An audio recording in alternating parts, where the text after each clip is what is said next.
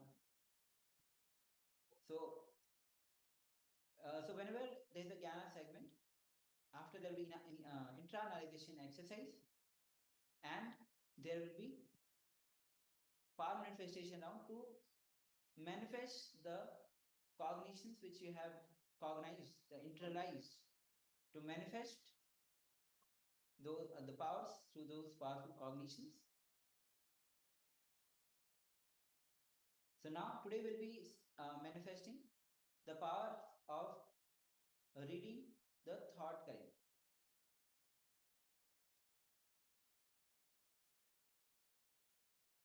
So I request all the participants to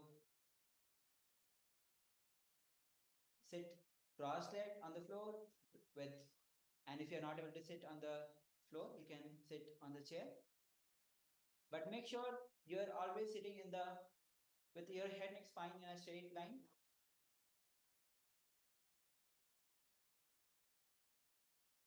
Not only during this meditation or power manifestation, it is really important to have the right posture whenever you are sitting or even you are lying down. The posture or the asana, because you are spending more and more time in the posture, how you sit, how you lie down. That is why it is really important to sit in a proper asana, proper posture, and rest all the time, all the time. So now sit with your head and spine in a straight line. Visualize Paramashivoham has come down as Bhagavan Nithya Paramashivoham from Kailasa, and visualize Swamiji. Visualize Swamiji in a third eye. Intensely vibrate with Japa, chant Mahavakya. Om Nithyananda Paramashivoham. Om Nithyananda Paramashivoham. So now we'll be entering into manifesting this power.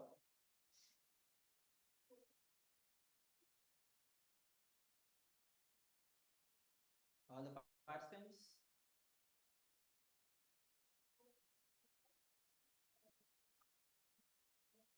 we are manifesting the power of, I hope all of you are able to hear me clearly. Let me know if there is any audio issues.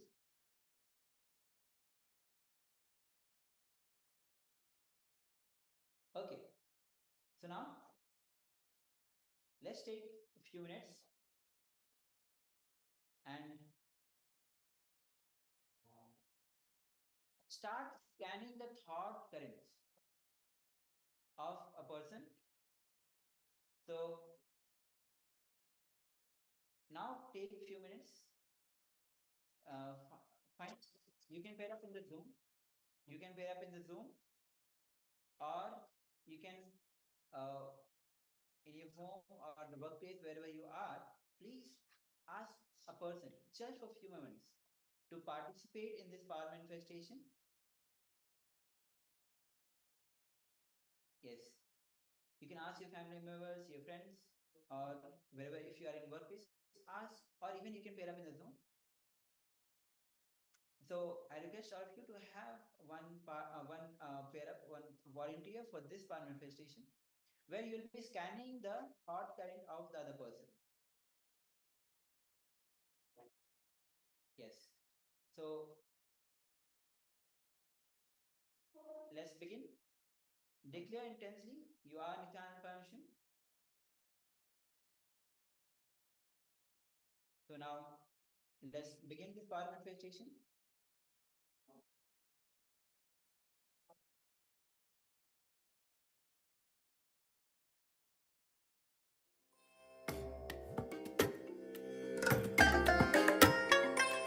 I bless you all.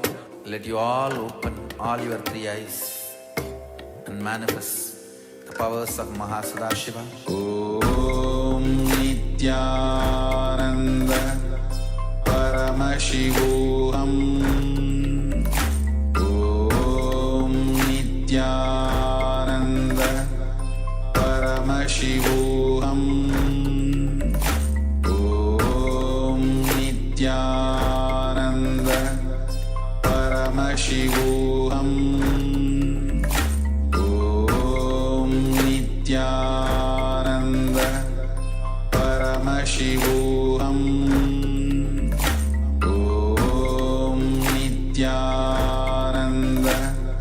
Paramashivoham Om Nithyananda Paramashivoham Om Nithyananda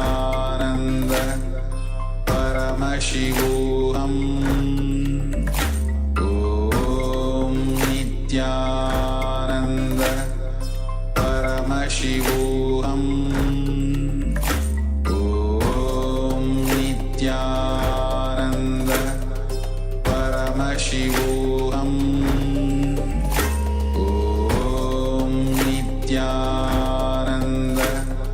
Paramashivoham Om Nithyananda Paramashivoham Om Nithyananda Paramashivoham Om Nithyananda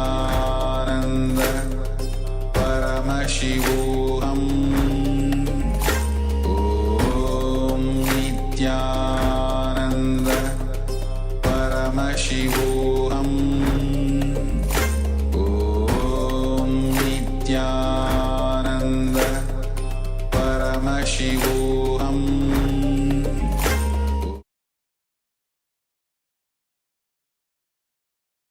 So we have some questions. Ma Chandrasekhar Priya is asking, like, what other person is thinking. For instance, it is really hot today. What do I not? Why do I not feel sleepy yet? Sharing some of mine. Yes, exactly. Like the thought current. When the person is what other person is thinking, it can be what you wrote. Like this is some of the thought current that you have shared for yourself, which is your thought current. So yeah, you have similarly you have to scan the thought current of the other person, and you can verify after manifesting this power. You'll be verifying with the other person that actually he was having this thought current. Yes. So now, okay. So now we have. We'll be moving on. So all of you, if you have actually paired up among yourself, or if any of the volunteer, you can verify by asking the thought current which you have penned down with the volunteer. Whatever you have penned down, verify by asking the partner that whether you had this thought current or not. So this is an interesting power. Okay. So meanwhile, you are verifying. We'll moving on to the next segment. So make sure you put your revelation, whatever was revealed to you. You take your time, put that in the Zoom chat by asking, verifying the thought current of your volunteer. Okay.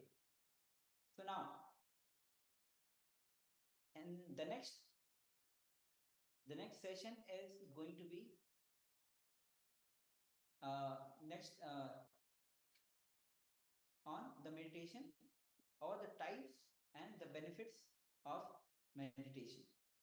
In the previous segment, as all of us have gone through, I hope all the participants which were with us are clear about the states of consciousness when the thought current, the two states of mind, the two states of consciousness, when they crisscross each other, and how they penetrate within the various states, and how it affects our daily life, and how meditation actually helps us to bring us more, become more healthy physically, mentally.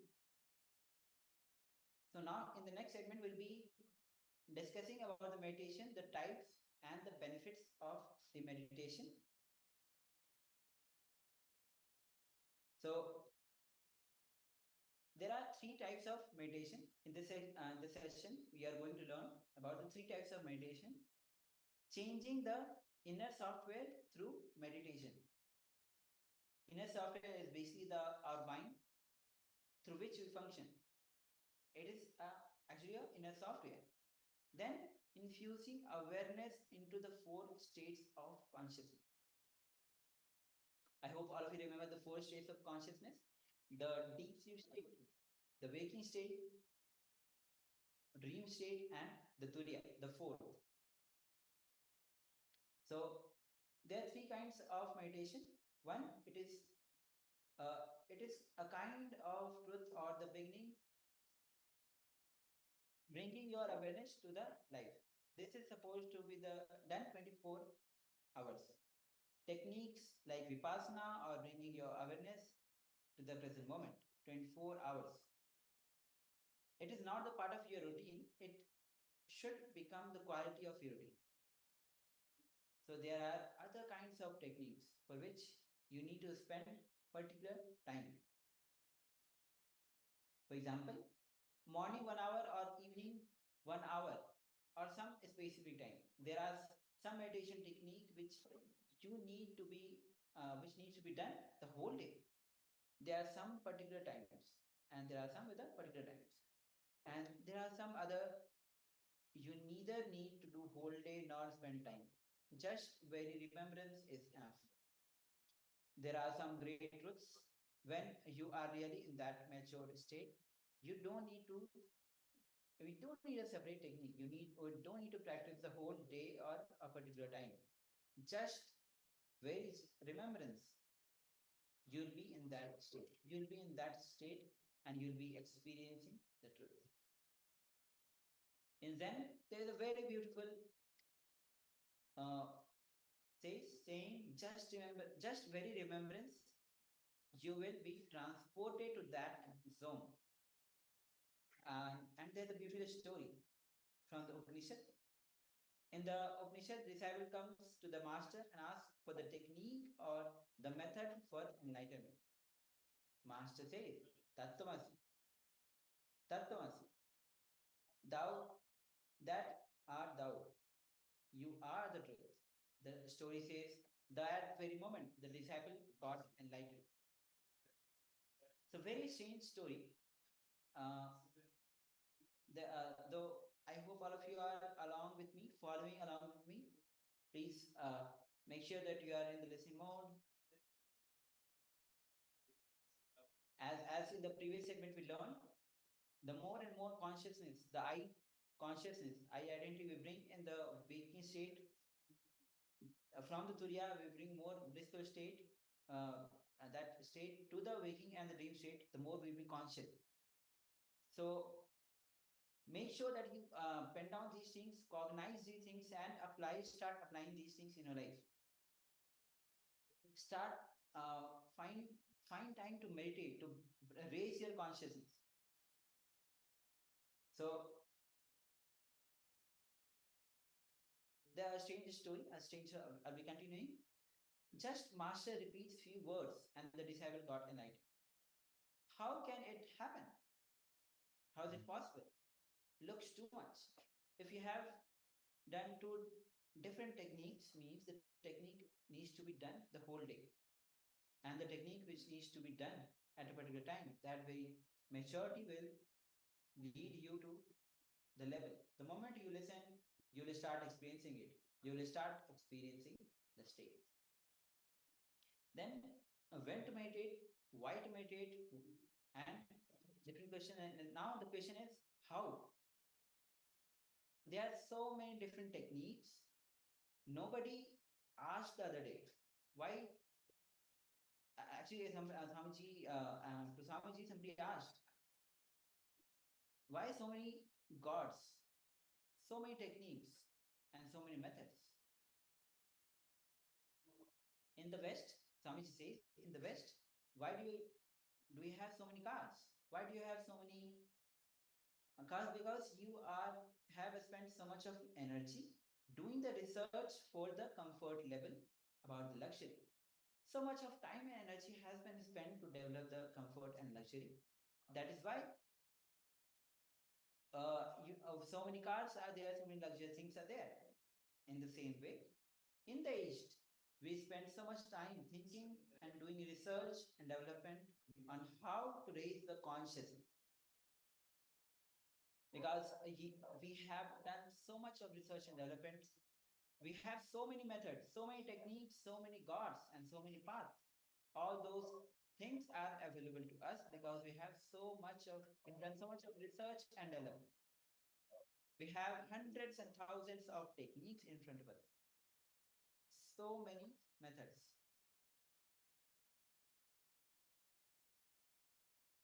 So meditation is all about changing the inner software. Swami says mind is the inner software. So, and your body is maybe the same, your hardware may be the same, but thing with which you are living may be same. The person with which you are living may be the same, but being with which you are living will be totally different. The being will have different quality. Inner software will be new. This simple understanding, when you say this simple understanding of the four states of consciousness, can initiate the psychological revolution in you. This is like a master key. If you have applied every moment in your life, you'll be aware of these four states constantly.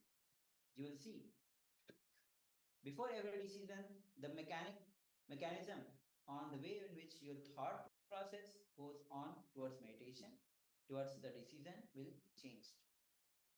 That is what is the cognitive shift. So listen carefully, because the word cognitive shift you'll be hearing a lot of times during the sessions for 21 days. So here's a beautiful definition how Swamiji defines.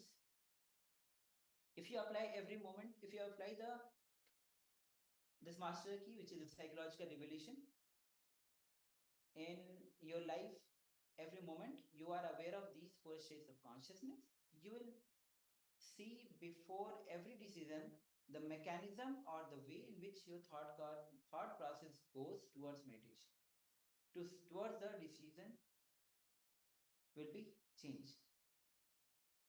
This is what is cognitive shift, receiving the information, processing and deciding. That is why that will become totally. If you understand the four states, you will come out of deep sleep state to the dreaming state. You will understand deep sleep was lower than dreaming. You'll come out of the dreaming to the waking state. You'll understand that dream state was illusory. It was not real. Same way, when you move from waking state to the fourth state, which is Turiya, you will realize this state is also not a reality. This is not as you think. As this is a beautiful story from Zen Master.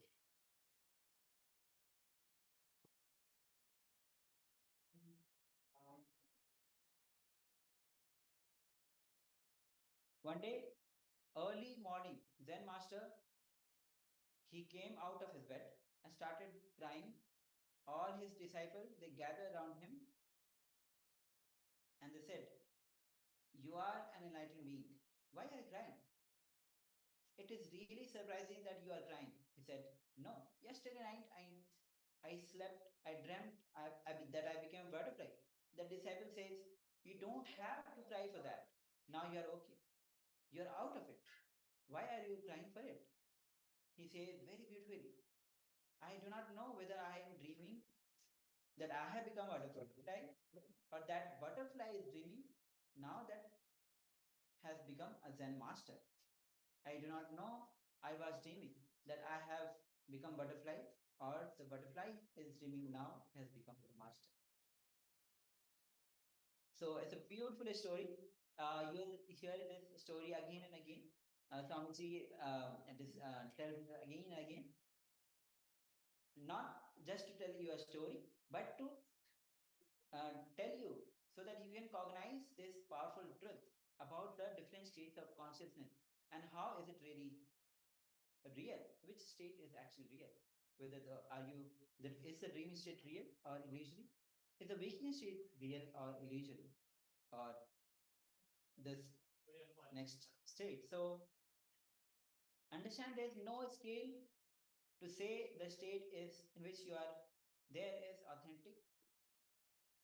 There's no scale. Again and again, you get a glimpse every time when you face the depression or low mood. This understanding starts raising you from within, but we manage in such a way that psychological liberation does not happen inside us because too much is at stake. Too much is at stake. If that psychological liberation start happening, you are afraid that you don't know what will happen. You don't know what will decision about you cherished desires, your cherished goals, your cherished ideas. You are afraid that you might have to let go. Just a simple understanding of these four states can transform the way in which you make decisions. The cognitive shift can happen. The psychological revolution can happen. Whether we directly want to understand or the truth is there is no scale, the state in which you are living is the reality or authentic reality. Because when you come out of the dream, you say that it is illusory. When you go to the dream, it seems like it's illusion. When you reach the fourth state, only then you realize it is not only the dream state, even the waking state is also an illusion. So at this point of time, actually, I would like to ask the participants, all the participants in the Zoom and all the participants in the YouTube, have you ever had the thought or the cognition that the state which you are living is actually an illusion? There must have been various incidents, including the dream state. Of course, when you are in the dream state, you don't think it is dream, it's illusion. When you are dreaming, you think that it's real. Only when you wake up to the waking state, you know that dream was actually the illusion. And now when you are in the waking state, we experience this world as the real world. But there might be sometime, at least intellectually, or we might feel that this is also an illusion. So the fourth state, as Swami says, Turiya, when we wake up to that state, then we realize even the waking state was actually the illusion.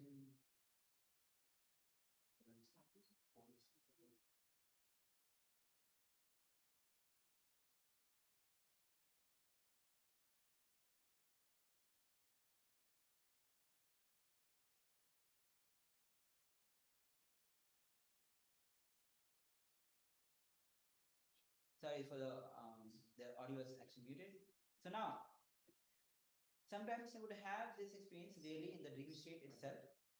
You will be aware that yes, I am dreaming. Because of that awareness, you will be able to move some of the thoughts as you want in your dream. Yes, even though your eye consciousness frequency is less, but some thought you might be able to move in the dream state. You'll be able to change some of the scenes you want in the dream state. So how many of you have experienced this at least once in your life? That so Ma Chandrasekhar Priya, all the person, Ma Mahagyani, Jeremy has joined, Ma Rajesh Swarupni, Srisha. Have you ever experienced that when you are in the dream and you are able to move some of the thoughts as you want in your dream? You had at least some scenes as you want in your dream, which you could in which you could change. Of course, it's a now you're in the waking stage. Most of the memories we will not have, but some of the memories, if you have had the experience, you might recollect these memories. So, okay, so we'll be moving on. So understand these few moments when you are aware you are dreaming, and you'll be able to move few things in your dream as you want. But the awareness increases that you are dreaming, suddenly you will be awakened. Same way in this world too. If the awareness about you, the center, if it increases about the eye consciousness, it increases, you'll have the experience the whole world which is in front of you as the dream. When the eye consciousness increases, you will experience this world as the dream. Not only that, you will be your awareness is actually the key, is more in the waking state. And maybe we can call the waking dream, because when you wake up to that Turiya, this state also becomes dream. So Swamiji is referring this as waking dream. So when that awareness starts, you will be able to move the incident of your life as you want. This is what we call as Siddhi.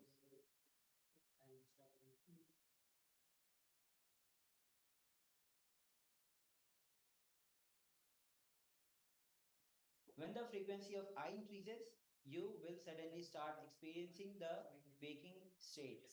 As a waking dream, you will have energy, freedom to change the things which is in front of you, which is in front of your life. This is what we call Siddhis. If we are caught in changing, if we are caught in changing the incidents of your life, by life, the awareness of I will come down. You will fall into the same waking state, and these siddhis will disappear. But if you are not too much attracted to changing of these scenes, you will be centered on raising your consciousness to become enlightened. Okay, so now awakening from the dream state to the waking state, and awakening from the waking state to the enlightened state is almost the same. Actually, the process is same. If you understand, there is a beautiful technical term for this understanding. They call it avasthraya, understanding three different states in which you are living.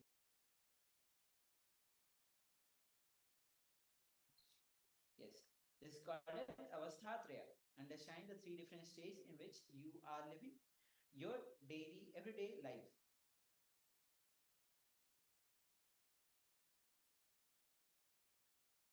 Ma Chandrasekhar Priya has shared, move your life as you want. Yes.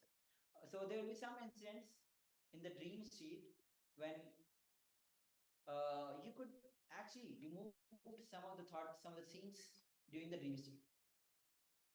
So the sessions is going to be long, so I request all the participants to have some cup of tea, coffee, water, have with you, so that you keep yourself awake and engaged. Participate actively during all the sessions. See, mind, Swami says this 21 days. Why 21 days of Paramashivoham? It is a way to, at least 21 days are required to put the new intelligence, because mind is a software. It is 21 days required to put the new intelligence into your being, to record into your muscle memory, because mind is myth. As Swami says, mind is a myth, body is real. So be attentive. If you are feeling a little sleepy, dull, have the coffee or tea, whichever you choose, with you. So, Avasatriya, understanding the three different states in which you are living in your everyday life. This simple understanding can create psychological revelation in you and help you to go through the meditation technique. Help you to give the right glimpse of meditation. Now, when the psychological revolution happens,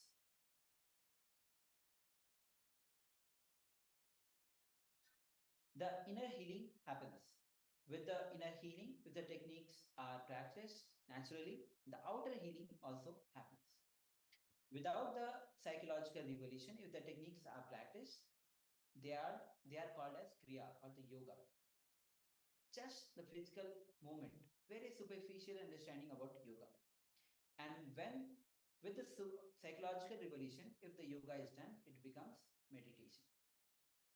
The psychological revolution, even the rituals becomes meditation. Without psychological revolution, even the meditation will become a ritual. So with the clarity inside, if the meditation is added to you, you will see every time you meditate, the clarity will become deeper and deeper. Every time you take decisions in your life, it will add more and more understanding. With psychological revolution, every decision you make, the day you live in the world, apat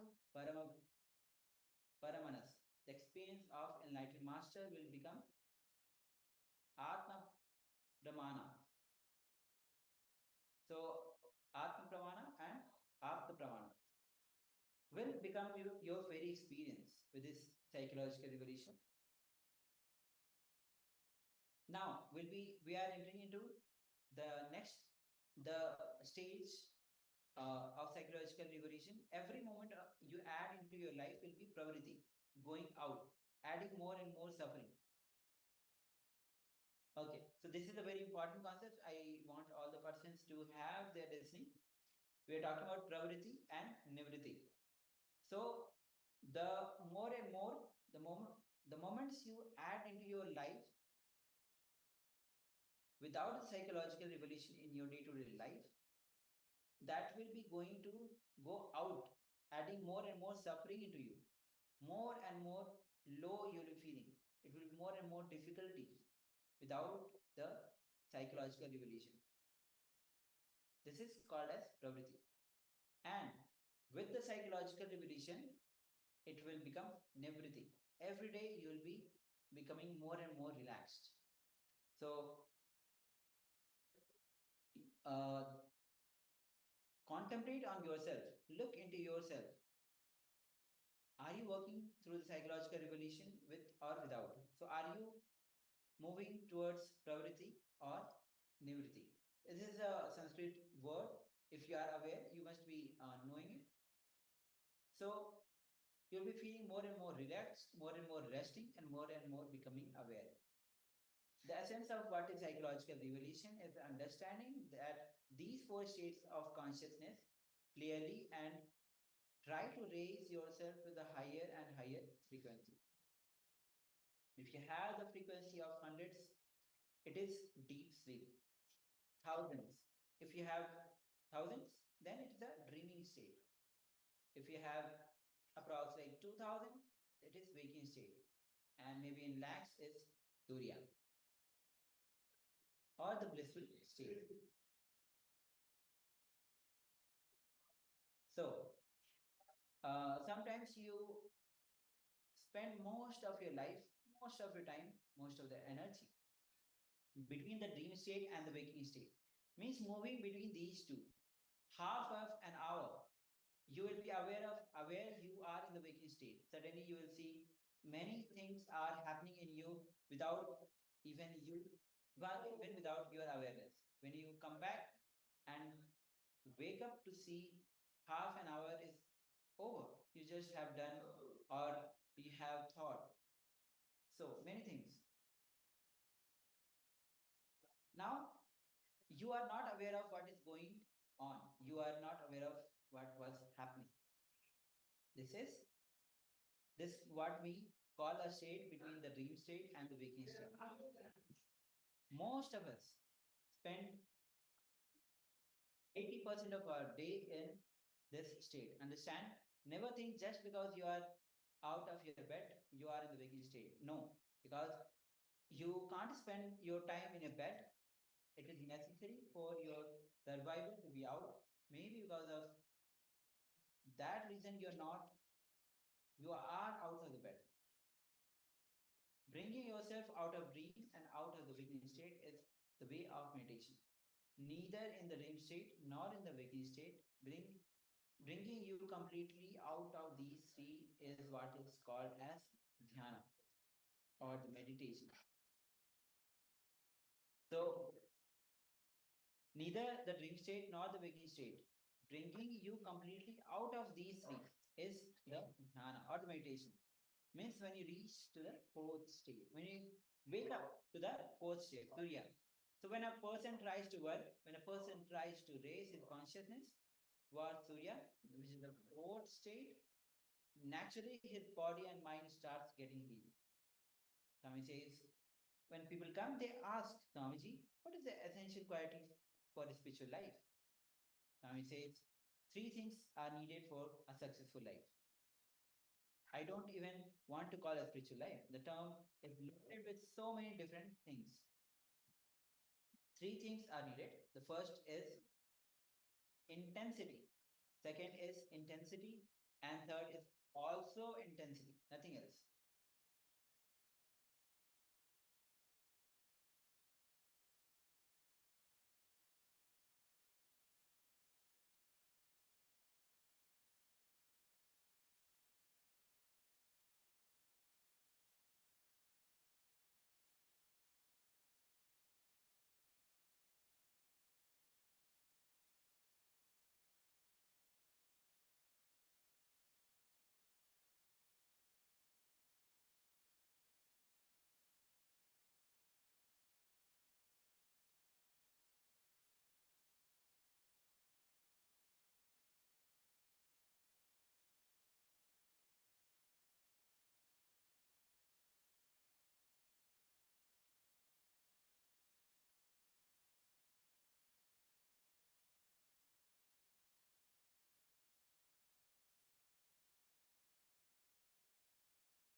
Yes, sorry, I think I'm yes. Sorry. So now we'll continue. As Swami says, what you need is intensity, intensity, and intensity. Anything you do it with intensity is added, you will see you're constantly, continuously raising your frequency. In your day-to-day life itself, whenever you are intense about everything, anything, you will see that your frequency has raised. You're more conscious. You're continuously raising your consciousness. You're consciously elevating yourself to the different states of consciousness, to different levels. The whole day, I remember one of the satsang where Swamiji was saying, in your life, he gives more importance to the intensity, even higher than the enlightenment itself. He says he is giving more importance to intensity itself than the enlightenment. So the whole day you'll be having different qualities in your life. So somebody asks Swamiji, you say there is no scale to find out whether the state in which we are in is reality or not. The person is asking, every day when I come back to the waking state, I see the same house, the same world. And every day when I go back to the dream, I don't see the same world. I don't see the same world. It's different. So can this be used as scale? With this, we may say that this world is really, or the world is a dream. Swami says, it's a very good question. It's an intelligent question. He says, let's analyze one night dream. The moment we are going through this example of one person, please all of you look into your life also, because the moment these questions or the sessions happening is not for it's for you to analyze for your life. So let's analyze these things. Let's analyze one night dream. For example, 14th night you are sleeping. 15th morning you are waking up. Around 10th hour you are sleeping.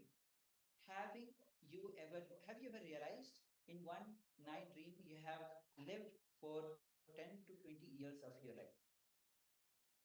From your college you will start from your college period, and then slowly step by step you'll go on and go on to your marriage. You start having a kid, your son will also get married, and sometimes you live even 10 to 20 years in one night, in one night dream. So there's another question. It's like a quiz. How many of you actually experienced at least once, like living in your dream state? In your dream state, you live for 10 to 20 years of your life. You can show your you can raise your hands in the camera, or you can put in the Zoom chat. Okay, Chakra Rashmi just waved her hand. Any other persons? Chakra Shekhar Swami, Chakra Shekhar Priyama, please.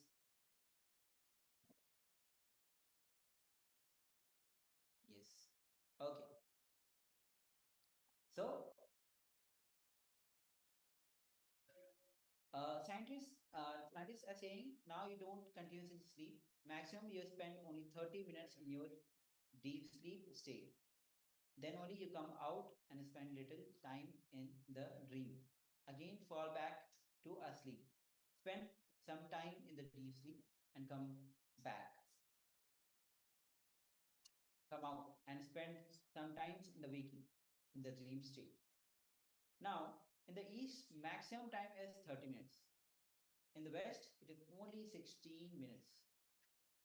So, in that sense, we are people who are on the east are actually fortunate in the way they spend time in the deep sleep state. So, how the consciousness works? The dream state, the deep sleep state, you fall into deep sleep, maybe half an hour is spent there, then come back to the dream, go back to some dreams, again fall asleep, spend some half an hour, come back again, then again go through some dream, then again fall asleep, then come back and go through some other dream, then again fall back, fall asleep. This is the way you are moving. This is the way you move between dreams, dream state, deep sleep state. Understand, in one night, 10 hours you spend, you dream as if you lived 10 years of your life. Now, this means in the first episode, you see you are in the college. In the second episode, when you come back, you see you are getting married. In the third episode, you see that you are having a son, you're having a child. In the first episode, when you come back, you see your son is getting married. Now, the important thing you need to understand, when you fall asleep and come back, you will fall asleep and come back. And these different episodes, you will see the same world even in the dream state.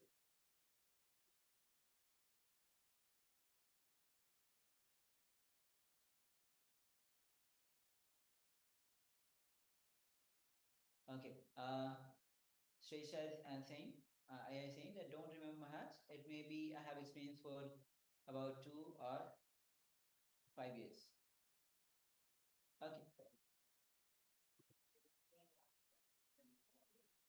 Now, there's a beautiful story. One person was dreaming. In the dream, he saw a tiger was chasing him and shouted, "Oh, tiger is chasing me! Save me! Save me!" So there was another guy sleeping next to him. He just got up He saw that his friend is shouting, "Tiger is chasing me, save me, save me." What is supposed to do?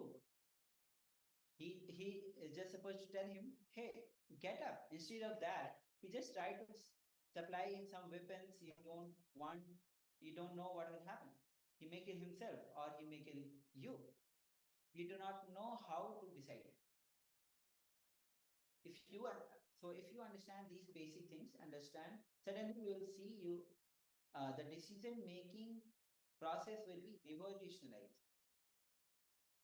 That's why not only waking up to the truth, waking up to the Turiya is important. Even when you are working for it, understanding these cognitions, understanding this truth, and operating from this truth can revolutionize your life. The cognitive shift will happen in you. The way in which you think, the way in which you make decisions, the way in which you try to find out solutions for your problems will be different. Means you will start working towards the right solution. The right solutions for that person at that moment is just to tell him, wake up. That's the right solution. Instead, if you try to give him other solutions like giving the weapon, it might damage him and others. So to understand, after break, if you see the same word, that cannot be the scale to define or say this is the reality. That this waking state is the reality. Because this happens even in the deep sleep state. Even in the dream state, this happens. Even in the dream state, after the break, when you come back, you see the same world.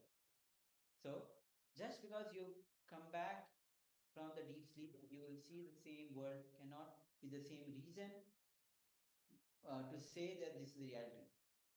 How only when you wake up from the whole night sleep, you realize you dreamt 10 years of your life in just 10 hours.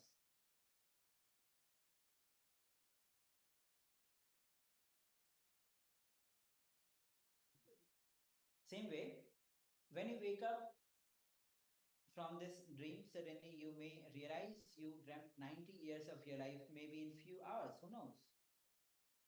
Who knows this life, this whole thing can be just one more long dream.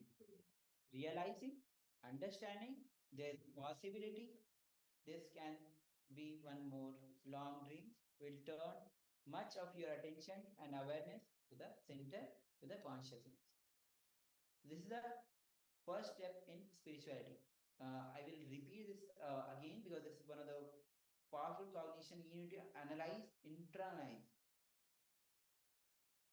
Realizing, understanding that there is a possibility, this can be one more long dream, will turn much of your attention and awareness to the center, to the consciousness.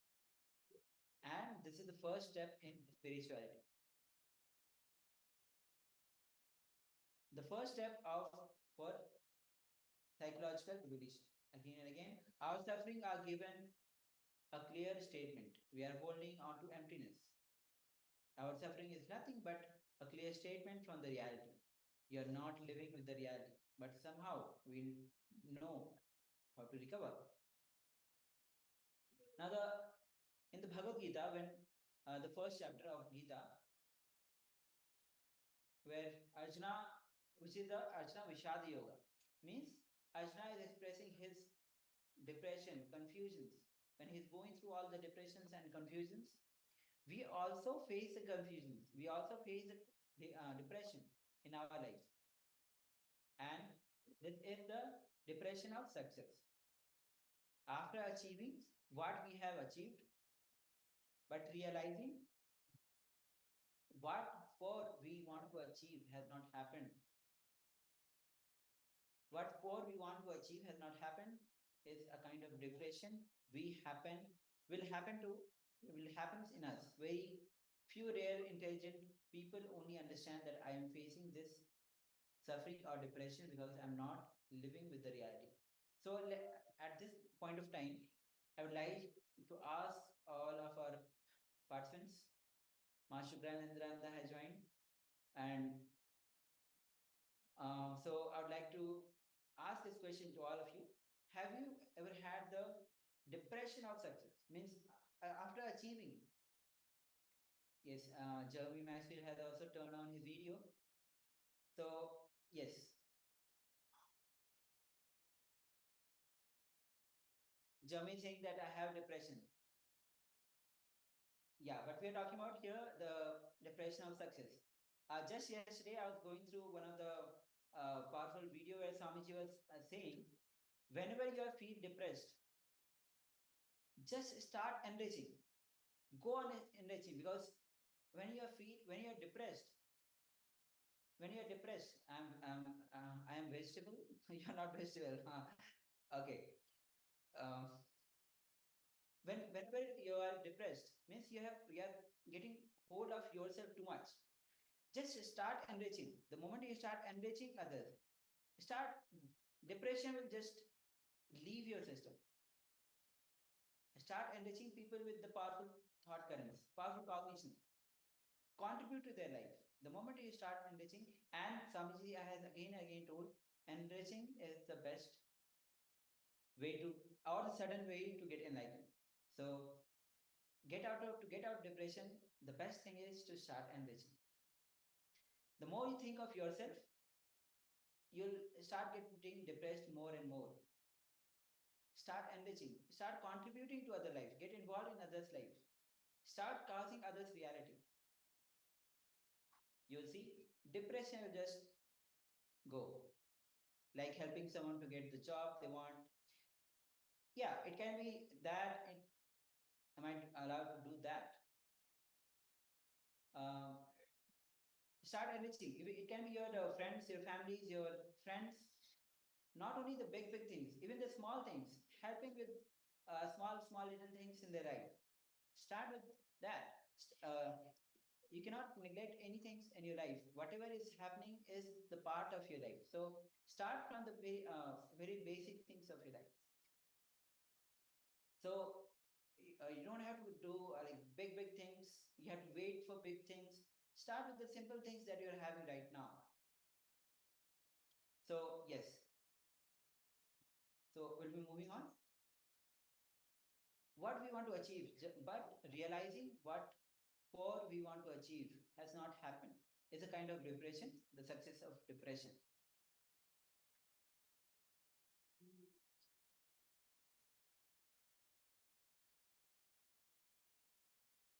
So here, all what we are trying to, Swamiji is trying to tell is, just because you are seeing, do not think that you are living with the reality. Usually, Swamiji face one more question in the same line. Swamiji says that one person asks, Swamiji, not only I am seeing this world, even the person who is living around me is also seeing this world in the same way. How can you say that this world is actually a dream? So let Swami says, understand. In a dream, if you are seeing a particular city, if you are dreaming that you are going to that city with your whole family, not only you, even the family with which you are,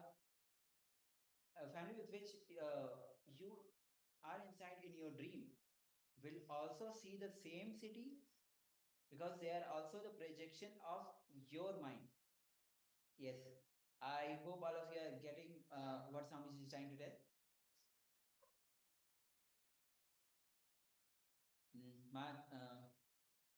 Okay, Jami has said no. So let's understand this way. So when you are in the dream, you are going in a car to a city with your whole family. So you are also seeing the city through your eyes, around everything, and your whole family who are in the dream, in your dream. So this dream is yours, and the whole family is also there in your dream. So your whole family is seeing the same city. And you know, this dream is the projection of you when you wake up. So after you wake up, you know that this dream which you just saw was your projection of your mind. So, but when we are in the dream, that was real, and your family members were real. You are seeing the city, and even the family members were seeing the same city. So, just because the people around you seeing the same scene does not mean that the scene is real.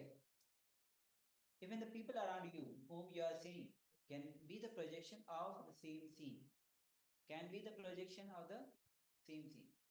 Sometimes it frightens. If you go a little deeper, it frightens. It feels like everything in front of you is melting like wax. Now, the ultimate truth is the stuff out of which your dream world is made, the stuff out of which the same stuff out of which this waking step world is also made. If your attention is centered on the stuff, naturally the inner healing cannot happen. And if your attention is equally distributed on the consciousness and the stuff with which is the, then you will be living a healthy life, a balanced life.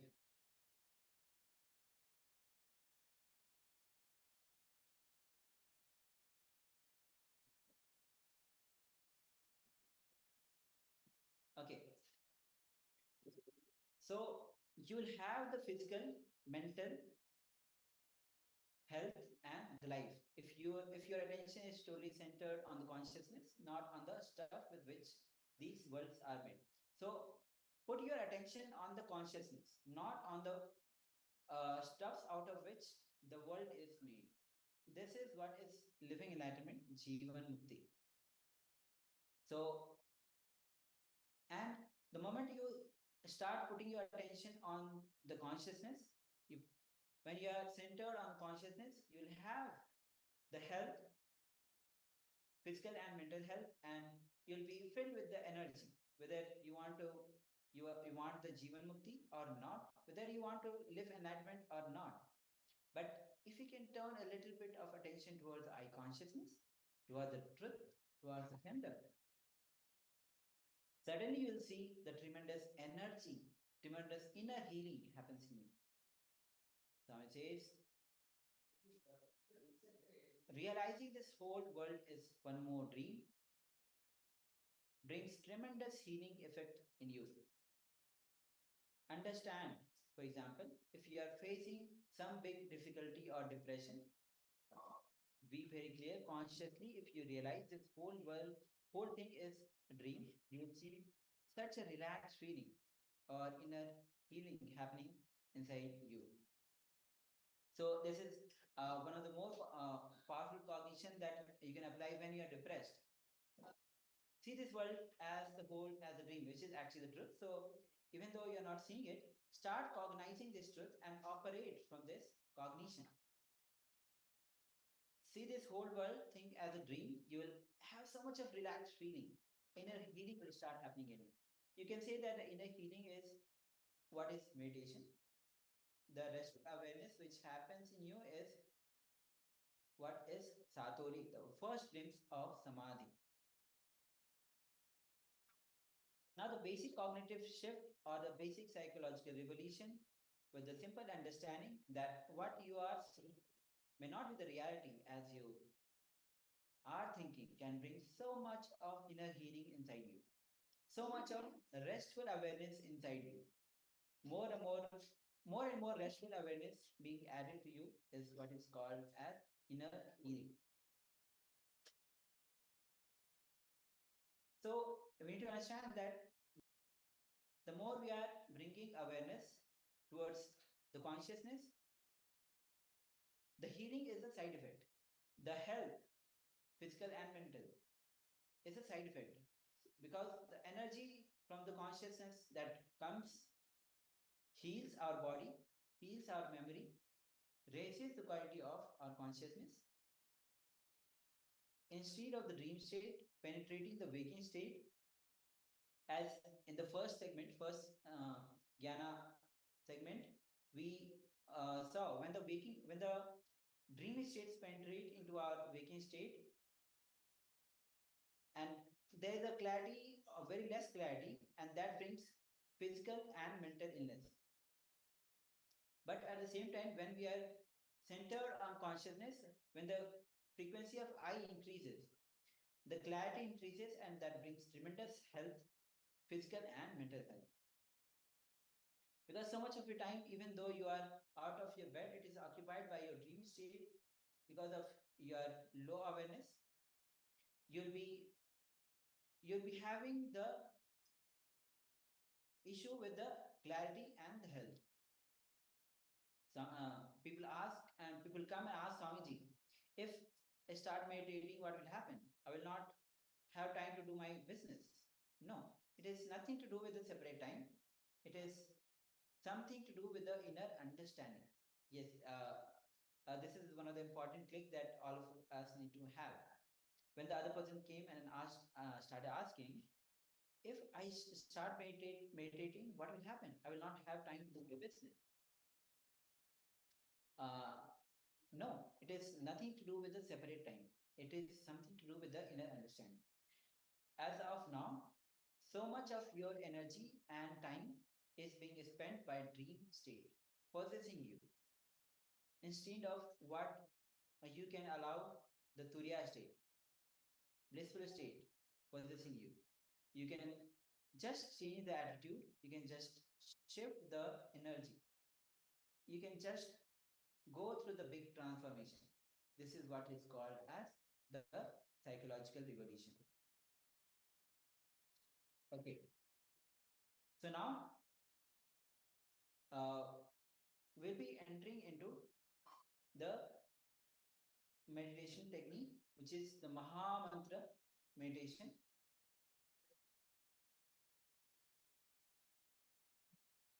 It's a very simple meditation technique just to prepare you, lead you to the fourth state or the Turiya. The Turiya is the first state. The name itself is fourth. There is no other name or the meaning. There will be awareness, but there won't be thoughts. So now you are supposed to move away from your thinking system to the deepest silence with awareness.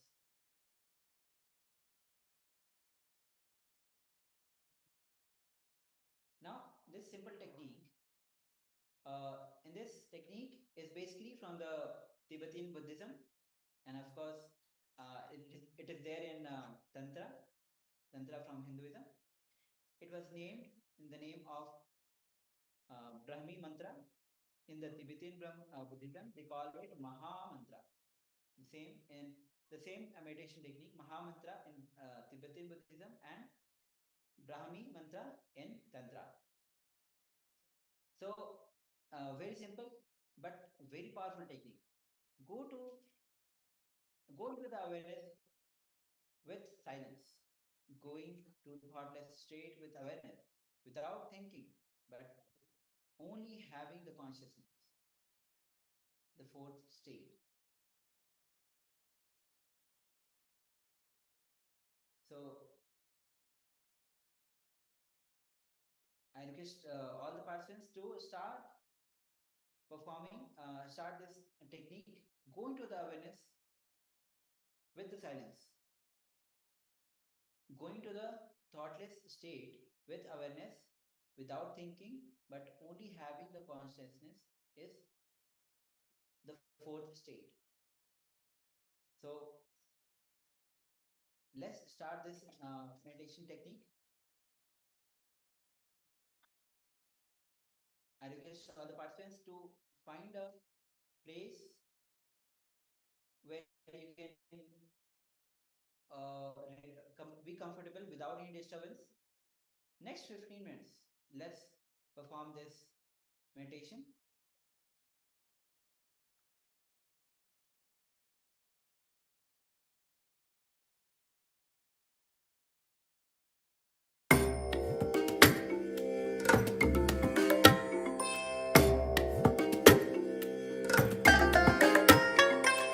I bless you all. Let you all open all your three eyes and manifest the powers of Mahasudashiva. Om Nithya.